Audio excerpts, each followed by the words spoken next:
Timnas Indonesia U20 mulai fokus mengatur strategi usai 3 pemain Persija Jakarta bergabung dalam pemusatan latihan atau TC jelang tampil di turnamen mini 17-22 Februari.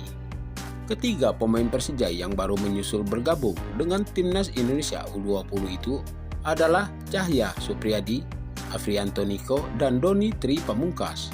Kehadiran 3 pemain Persija ini membuat tim Macan Kemayoran kini telah melepas 8 dari 9 pemain yang dipanggil oleh Sintayong. 5 pemain Persija telah lebih dulu dilepas atau bergabung dengan Timnas Indonesia U20, yaitu Ahmad Maulana Sarip, Ginanjar Wahyu, Reza Aditya, Barnabas Sobor, dan Frankie Bisa. Sementara masih ada 1 pemain Persija yang hingga kini belum bergabung dengan Timnas Indonesia U20, yaitu Muhammad Ferrari. Ferrari belum bergabung dengan Timnas Indonesia U20 karena masih dibutuhkan oleh Persija untuk main di Liga 1.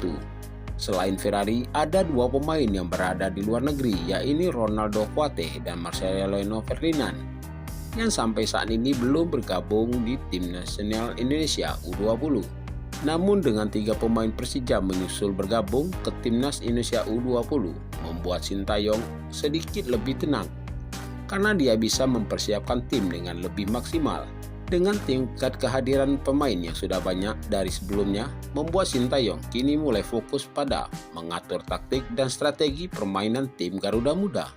Timnas Indonesia U20 akan mengikuti mini turnamen pada Jumat 17 Februari hingga 22 Februari mendatang. Turnamen ini digelar sebagai persiapan menjelang Piala Asia U20 2023. Turnamen ini akan diikuti Indonesia serta 3 negara tamu, yakni Guatemala U20, Fiji U20, dan Selandia Baru U20.